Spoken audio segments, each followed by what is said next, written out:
शिव पुराण में आपका बहुत बहुत स्वागत है। आज हम लोग पढ़ने वाले हैं शिव पुराण की विद्वेश्वर संहिता का 23वां अध्याय शिव नाम की महिमा। तो चलिए शुरू करते हैं। ऋषि बोले, हे व्यास, शिष्य सुद जी, आपको नमस्कार है। हम पर कृपा कर हमें परम उत्तम रुद्राक्ष तथा शिव नाम की महिमा का महात्म्य सुनाइए।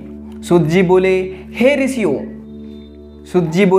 हे ऋषियों, आपने बहुत ही उत्तम तथा समस्त लोगों के हित की बात पूछी है।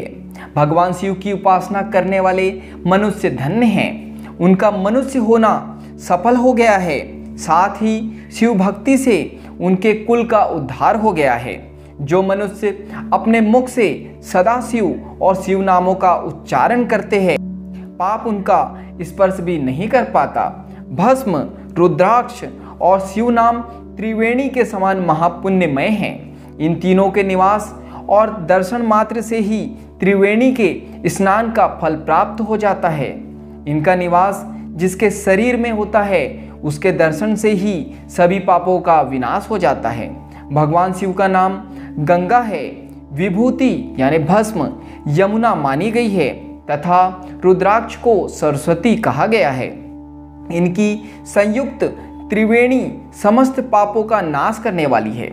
हे श्रेष्ठ ब्राह्मणों, इनकी महिमा सिर्फ भगवान महेश्वर ही जानते हैं। यह शिव नाम का महात्म्य समस्त पापों को हर लेने वाला है। शिव नाम अग्नि है और महापाप पर्वत है।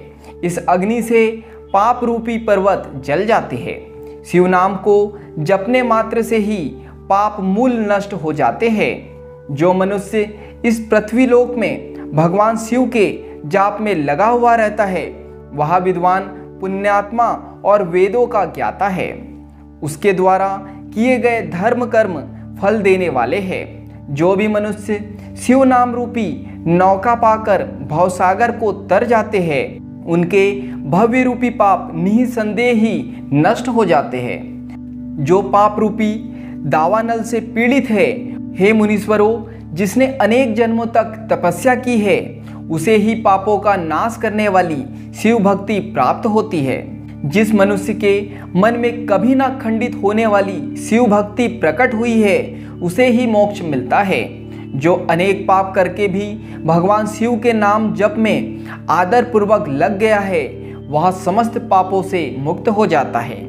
इसमें जरा भी संचय नहीं है। जिस प्रकार जंगल में दावानल से दग्ध हुए वृक्ष भस्म हो जाते हैं, उसी प्रकार शिव नाम रूपी दावानल से दग्ध होकर उसके सारे पाप भस्म हो जाते हैं। जिसके भस्म लगाने से अंग पवित्र हो गए हैं और जो आदर सहित शिव नाम जपता है, वह इस अतः भवसागर से पार हो जाता है। संपूर्ण वेदों का अवलोकन करके महर्षियों ने शिव नाम को संसार सागर को पार करने का उपाय बताया है।